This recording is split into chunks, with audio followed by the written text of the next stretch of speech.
আজকে বিয়েবাড়িতে গিয়ে এত বড় সমস্যার মধ্যে পড়ে যাব কখনো ভাবতেই পারিনি। হ্যালো বন্ধুরা, কেমন আছো তোমরা সবাই? আশা করছি তোমরা সবাই ভালো আছো।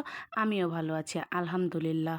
অনেক দিন পরে চলে গেছি বিয়ের দাওয়াত খেতে আমার এক মামার বাসায়। দাওয়াত খাবো না মানুষের খাওয়া দেখবো, আমি এটাই বুঝতে পারছি না। দাওয়াত খেতে গেলে আমি শুধু মানুষের মুখের দিকে তাকিয়ে থাকি যে আমি কিভাবে খাচ্ছি, কেমন করে খাচ্ছি এগুলো না জানি, মানুষ মনে হয় আমার দিকে তাকিয়ে বসে থাকে। তো এখানে আমার ছোট মামা আমাকে অনেক বকাবকি করছে যে তুমি তোমার মতো খাও, তুমি আশেপাশে মানুষের দিকে তাকাচ্ছ কেন? তোমার মনে তুমি খাও, আশেপাশে তাকালেই তোমার লজ্জা লাগবে। তো এইদিকে আমি আশেপাশে ঘুরে ঘুরে দেখছি আর আমি খাচ্ছি।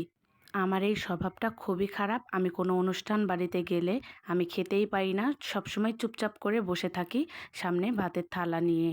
আর এইদিকে দেখেন আপনার ভাইয়া তো ইচ্ছা মতন খাচ্ছে, ওর তো আমার প্রতি কোনো খেয়ালই নেই। আর আমি এইদিকে ভাত নিয়ে বেচারির মতো বসে আছি আর আশেপাশে মানুষদের খাওয়া দেখছি। তো আপনাদের কার কার আমার মতো এই সেম অবস্থা অবশ্যই কমেন্ট বক্সে জানাবেন। তো আমার ব্লগটা এই পর্যন্তই, সবাই ভালো থাকবেন, আল্লাহ হাফেজ।